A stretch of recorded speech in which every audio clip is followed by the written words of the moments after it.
Hello, everybody. Welcome to A Thousand Ways to Market Your Business. I am Samantha Scott, APR, president of Pushing the Envelope. And today I am joined by Mark Gordon, managing editor of Business Observer and journalist for nearly 30 years. Mark, welcome. Thank you. Thanks so much for having me. I'm happy to be here and excited to chat with you. Yeah, I'm so excited. We've had the pleasure of working together for some time. And I'm really, Yeah. really excited to pick your brain because today I want to talk about the topic of public relations, media relations, where that's going. You are a perfect person to talk about this with your experience, nearly 30 years in journalism. I've been in business for a little over 20 years, but different sides of the house. Yeah. Certainly, like a lot of industries, there's a lot of those flashpoints of change, right? And then you look at it and you're like, okay, this is how we do PR today, right? Yeah. Different than 10 years ago for Oh my sure. gosh, absolutely different than 10 years ago. I do public speaking and speak at colleges and things from time to time. And I joke that we were around before social media and we had to do PR before that. And when there was still faxing and things like that, like, what is a fax machine? Hard to believe. I was with somebody the other day and we were talking about something came up. His daughter's trying to get into college. And he mentioned this person has a great Rolodex. And I looked at my 16-year-old son and I said, do you know what a Rolodex is? He said yes. I don't think he did. And then he sort of fumbled around. He kind of did actually. He just didn't really say, but yes, fax machines, Rolodex, all that. Yeah, So yeah. It's a whole different world now. It's really, really yeah, interesting. And, some good, some bad. And I'm looking forward to digging into that. So let's start by how would you define public relations and as a subsect of that, media relations? yeah, it's a great way to start. I define public relations, media relations as somebody who's representing their client or internally their company, right? So it could be, they're in a big corporation, not necessarily have to be big in terms of people, but just they're inside the company or they're outside the company, like at your agency, representing the builder or representing the developer or the hospital or whatever. And their job is to put forward information in most timely, transparent way possible. I think that's how I would look at what PR and media relations do. Yeah, I agree. I agree. And I think part of that too is just representing the brand, the essence, and making sure that you're forthright. I love the transparency part that you mentioned. And I think also being forthright and communicating clearly. And public relations goes so broad. I mean, media relations, I think, is what most people think of like, publicity, things like that. That's a key Yes. component because we're kind of working as partners here on behalf of both the public who need this information as well as the organizations that we're communicating about. But community relations falls into that. Crisis communications falls into that. I mean, there's just so many facets and they all kind of end up at some point intersecting with media relations as well. They do. You need somebody to tell your story. And I've known a lot of people in your line of work over the years, gotten to know you very well. And I think it's sort of that misunderstood thing in a company where they think, oh, I could just write the press release myself. And there's certainly tons of tools available today where if you're just writing one press release, we just introduce a new product.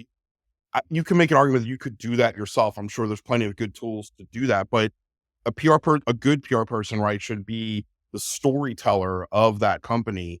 I say all the time, like I love the window into somebody else's life that I get as a reporter. I get to meet these interesting business owners, and oftentimes I'll leave the interview thinking, man, if they had a PR person, the story would have been different. That doesn't necessarily mean bad, but they could have used you to help them coach them through some things. It's a lot more things than just writing the press release. Absolutely. People thinking, oh, if I build it, they will come. And well, if I put out the news release, I'm going to get coverage. We hear that so often from folks, and they've got a great story to tell. But either the release wasn't well written or they didn't have the media list. This is where the relationships come in. Right. And to your point, there's tons of technology and systems now that you can pay to have a release distributed, and it'll probably go to mostly the right people. But there's a difference between just kind of putting it out there and hoping somebody picks it up versus having that relationship, being able to call and say, hey, Mark, I've got this client. This is their story. And you and I often have done that where it's like, okay, well, this might be the angle I'm thinking, but you might come at it from a different side. We're like, oh, I hadn't thought about it that way. Right. And framing it is just so important and being on brand and storytelling, like you've said, and doing it in a number of ways. So I have another question. I've got lots of questions today. So, what do you Right. think has been the most substantial change in the last few years of PR? And if you want to go back, maybe start at the beginning or go in the middle or however you want to do it. We're top of mind people, right? And so AI and chatbots and all that would certainly be on there. But I think the most substantial change is we just touched on a little bit. To me, it's like staffing levels Yeah. and PR people doing more, and not doing some of the things that maybe they were doing 10 or 15 years ago.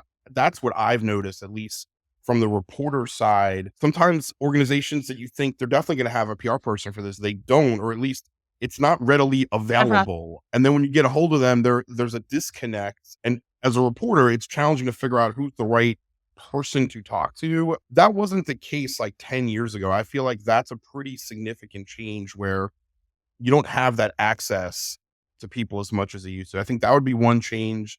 And then as we mentioned, the digitalization, I guess, of the Mhm. industry, there's so many things you could do on artificial intelligence programs. That's really impacted it as well. Yeah. So the first part, I think you bring up a really interesting point, change in staffing and roles or responsibilities. I could even reflect on that from dealing with media, right? Like, especially with TV journalists, right? You'd have the reporter come out, a camera person come out, you work with a producer. Now you're working with one person who has to do all of that, and they've got to get stuff on the internet. They've got to do social media. They're doing everything. And PR is definitely feeling the pinch that way too, because now, depending on the setup, you've got a PR person who has to be able to effectively manage the media, be a really exceptional writer.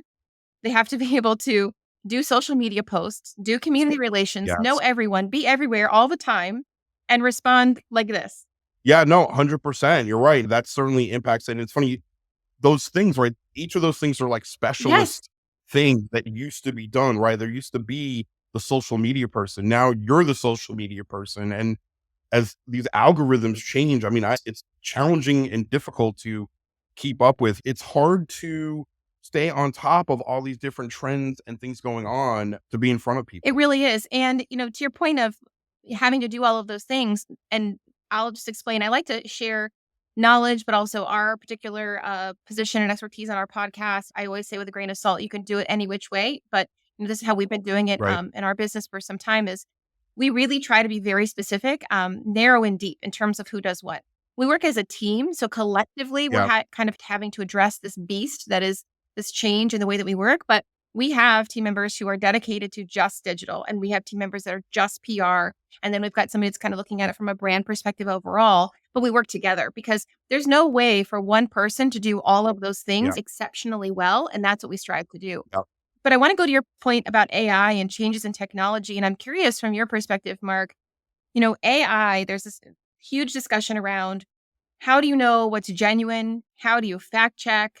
Are you using AI? I'm just curious. Let's talk about how you're seeing that work. So we are not really at the Business Observer using AI too much in terms of the final product content.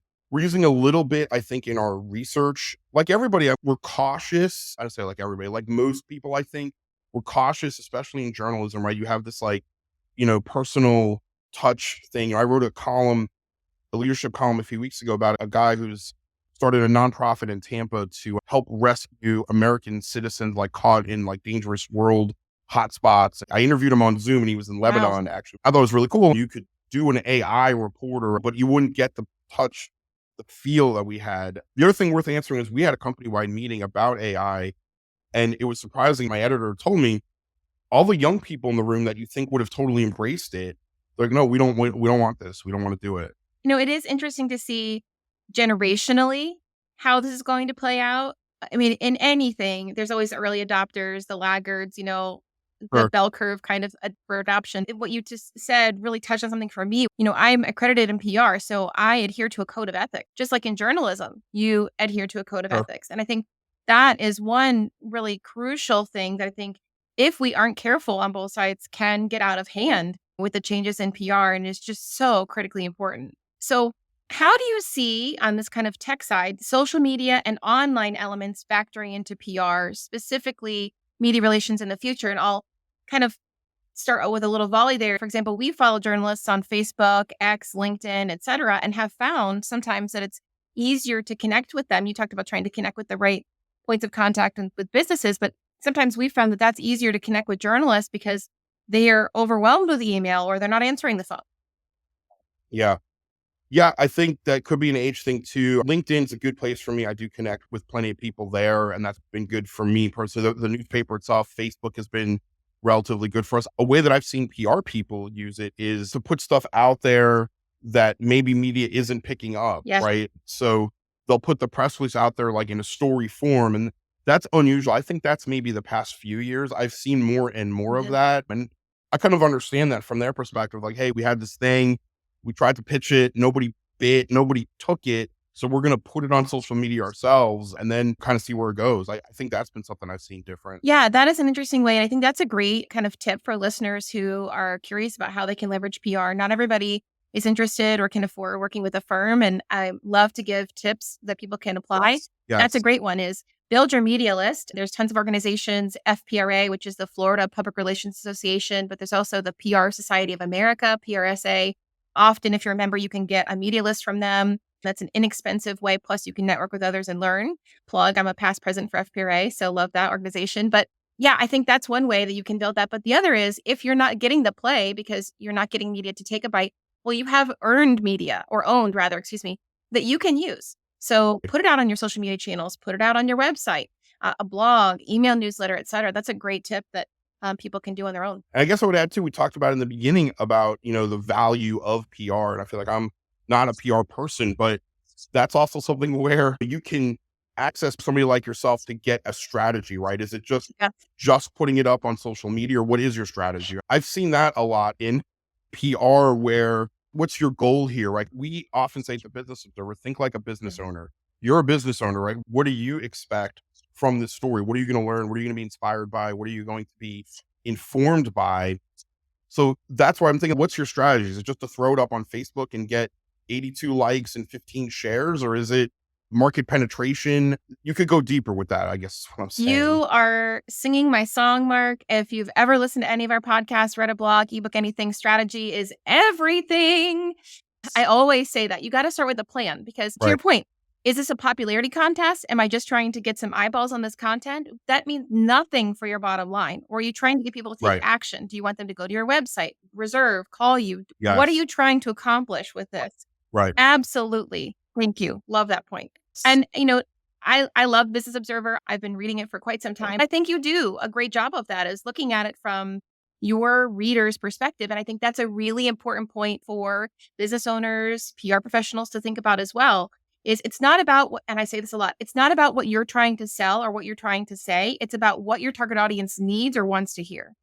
So, how Yes. can you position it in a way that they're going to be most receptive to that? And that starts with strategy and Yes. knowing your audience. So, Agreed. how would you, being on the media side of the house, recommend a PR professional or a business owner leverage PR for their business? And do you have any tips for working with journalists, reporters, editors like you? I think that the main tip I always say, and we just touched on that, it's more challenging, but it's relationship Yeah. driven, right? That's the first tip I would say is build that relationship, find that reporter. You just said, know your audience, know that this publication caters to the thing that you're Yeah. doing. Go find the publication that specializes in that. Find the reporter, get to know that reporter. I can't say the number of times that it's helped me as a reporter understand the client's better. Your firm and I worked on this. You guys had a client, a nonprofit that we talked about, and I didn't fully really understand what the organization did. I felt comfortable calling you saying, hey, I saw this press release.